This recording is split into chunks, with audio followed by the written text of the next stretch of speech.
Hey everyone, it's Fun Around. My name is Jordan. Welcome to Thursday Night Football with the Seattle Seahawks at the Arizona Cardinals. Should be a fun one, or at least I hope so. So the Seattle Seahawks are minus 1.5 favorites.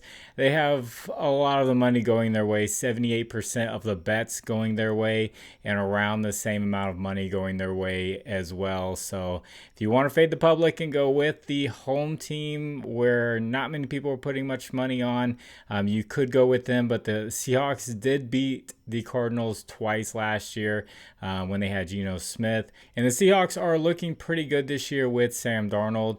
And the Cardinals, they haven't really played too great of a schedule. They beat the Saints, they beat the Panthers, and then they played the 49ers, which is a common opponent that both these teams have played. Both defenses have been pretty solid so far this year. They haven't given up like a ton of points, but there are some weak spots that I've seen just looking at the data and everything. So I'm going to jump right into this first prop. And this first prop is going to be Jaxon Smith-Njigba of the Seattle Seahawks. With Sam Darnold there, he has pretty much unlocked him. And he's a lesser known Ohio State receiver. You've probably heard of Chris Olave, Marvin Harrison Jr., Garrett Wilson, all those guys. But Jaxon Smith-Njigba was also a really high draft pick as well. So through the first 3 games this year, he's averaging 108 yards a game. And with Geno Smith last year versus the Cardinals, he had 77 yards and 82 yards.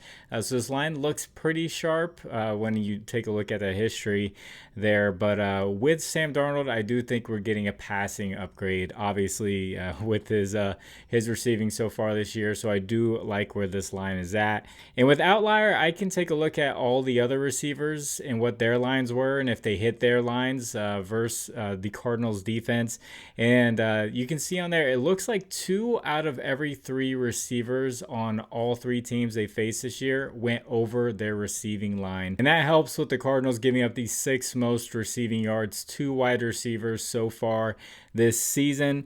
So he's getting a big part of the target share. 40% of the targets are going Jaxon Smith-Njigba's way.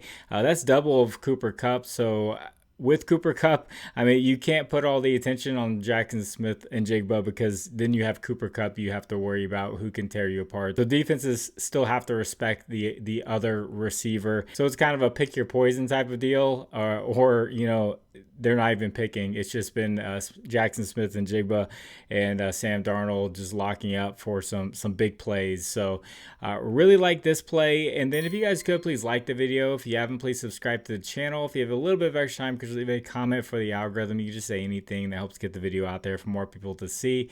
And also, I just want to shout out some of my favorite social sports books. If you don't know what that is, it's a sports book that you can use in states where you use Prizepicks and Underdog. You can't use DraftKings or Fanduel and all that. You see all the maps on the screen. These are my 3 favorites so far. So Onyx odds is spend $10, get 100. Novig, spend $5, get 50. And Rebet is get up to $100 match and 100%. Promo codes find around 11 for all of those. I'll put links in the description and in the pinned comment if you want to check those out. It's good to have all of them. Just line shop if you want to. You can do spreads, money lines, parlays, single bet, all that good stuff, and you're not forced to do parlays like on Prizepicks.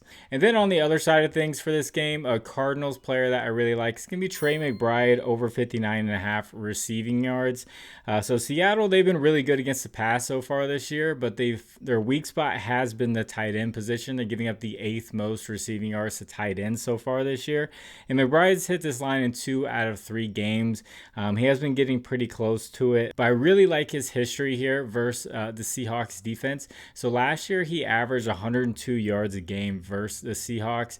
If it was a lot closer there, I probably wouldn't go with this and probably look at something like receptions. But he's also getting a large target share, the most on the team with 27% of targets. Kyler Murray is just looking for him early and often.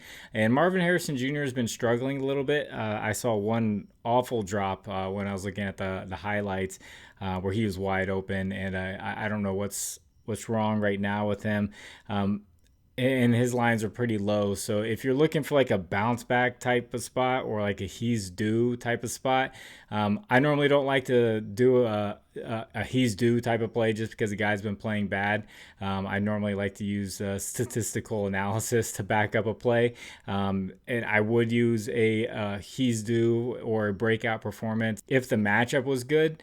And the matchup is not too great here against that Seattle Seahawks defense. So I'm going to stick with the bread and butter so far this year, and that is Trey McBride.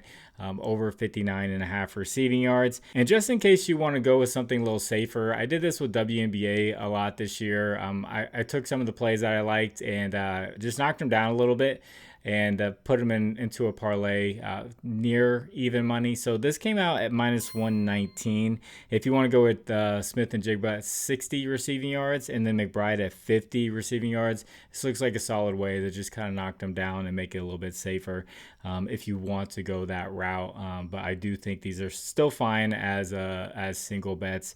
So if you'd like to discuss lines further, I have a Discord. Link is in the description. Hop on in there, talk about football, WNBA's in its playoffs, baseball is getting close to playoffs, all that good stuff. It's a free community. And then as for week 4's video, I will be traveling up to Cleveland on Saturday morning. So I will get the video out on Friday before I go to bed. Either like Friday evening-ish, I'll have that video out there for the weekend. And those are my favorite videos to make because I don't have just one game to pick from, and I get the whole slate to pick from. So I can't wait to start digging into that, and I know a lot of people look forward to those. And as far as a recap goes for that one, I did have Baker Mayfield over 1.5 passing touchdowns. He did end up with one. It was a blowout, and he didn't really need to pass too much near the end of the game.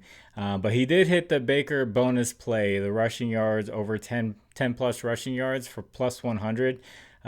He hit it twice, actually. He had one run that was 10 exactly, and then he ran for like a huge run later in the game. Then I had Harold Fannin Jr., tight end of the Browns. He came up about 10 yards short, and there was a play where the Browns hit him for 10 yards, and there was a neutral zone infraction on the defense, and the Browns accepted it to run the play again because it was 3rd and long, and then they just threw it short again. So that sucked. But then I had Jordan Mason anytime touchdown. He ended up with 2. Travion Henderson over 18.5 receiving yards. He ended up with 19, just right on there. And CeeDee Lamb, he got injured very early in the game, so that one sucked. Still feel like I'm getting some pretty good reads on the games, and I'm definitely going to be keeping up with injury news as the week goes. He was at Friday practice and all that. And try to do my best to get some good plays to you guys. So I hope you do well on Thursday night if you decide to bet it. It's the final round. My name is Jordan. God bless you all. I will catch you on the next one. Bye.